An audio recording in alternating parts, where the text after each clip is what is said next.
Hello, welcome back to my channel. My name is Dr. Zenobia. I am a licensed counselor, counselor educator, author, mother, you name it, that's me. Today I just wanted to do a quick video and talk about three things I wish I knew as a counselor in training. So the first one is that this profession, working with clients, patients, whatever, is emotionally heavy. And it manifests in different ways, whether it's mentally, physically, physiologically, socially. It is a heavy weight. It can be a heavy weight. And it's important to establish strong boundaries and to have a routine of caring for yourself. I think in another video, I'm gonna talk about ways that I did take care of myself when I did go on what I guess I could call a sabbatical for a year. But I wish I knew it was like emotionally heavy. Like I had an idea, but the more work I did, and also the idea that I had, the fact that I had a lot of clients who were trauma survivors, it was so much more heavier. Number two, I wish I would have known that my client's progress is not solely on me. Like I am not totally responsible for the progression of my clients and the things that they bring to session. When I talk to my students, sometimes I describe it as me being a counselor. I am the GPS and the client is the driver.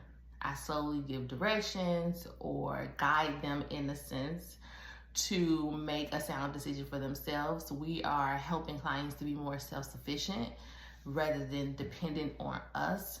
And they are the driver. So they still have their hands on the wheel. They still get to turn the way that they want to. They go whatever they want to. They get to not listen or take the guidance from the GPS system, which would be, in this case, the counselor.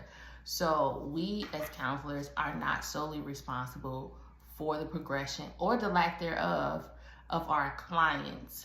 They are still in total control, at least should be. We are empowering them to be. So everything is not personal. If a client is not a great match for you, that doesn't mean that you are incompetent. It just means they're just not a good fit, and that's okay. It's just it's a relationship. In this case, it's just a therapeutic relationship, and everybody doesn't fit your style of counseling. Maybe it's the personality, maybe you trigger them, maybe you remind them of someone who hurt them or not. So we are not solely responsible for their progression or the lack thereof. The last one, the third one, is I wish I would have known that I didn't have to do direct care. I wish I would have known that that was not my only option as a licensed counselor. We are trained to, I believe, we are trained to work for someone else. In this case, it would be like community mental health, someone else group practice, in a hospital setting, partial hospitalization setting. I wish I knew that I could do so much more, and that so much more could be I can facilitate workshops on different mental wellness topics, which in this case for me would be trauma, race-based trauma-informed care, self-care practices, things I have done in the past already.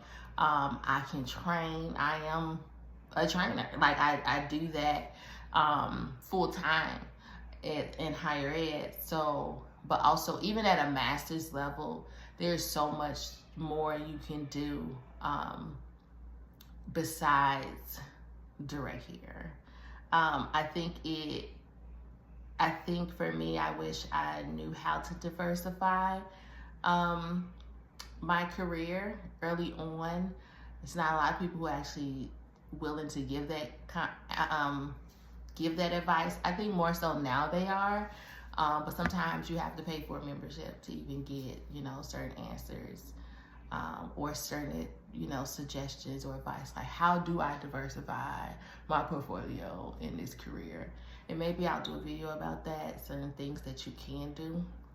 You get into contracting with your school district to provide group psychoeducational groups to teenagers on anger management, or I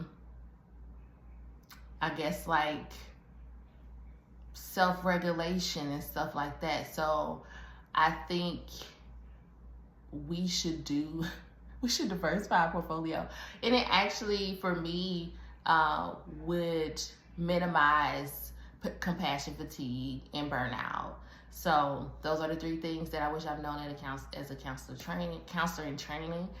I hope that you enjoyed this video. Please like, comment, subscribe, and leave a question like, what are some things you wish you would have known if you are a counselor now? What would you have wish you have known as a counselor in training?